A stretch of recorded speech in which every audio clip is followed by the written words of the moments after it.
चांगलाच मजबूत आहे.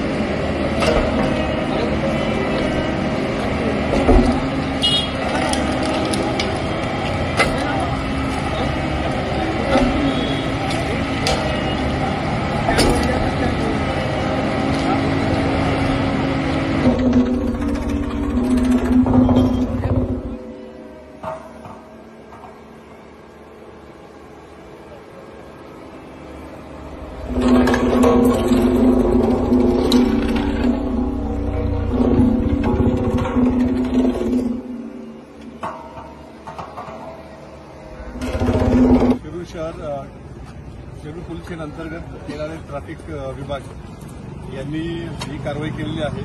रोड रोमिओ तसेच बुलेटचे सायलेन्सर फटाके फोडतात अशी एकूण आपण 35 वाहनांवर कारवाई केली आणि ते सायलेन्सर जप्त केले होते आणि त्यांचे आता नाश करण्यात आलेले आहेत. याच्यापुढेही भविष्यात ही कारवाई चालू राहील.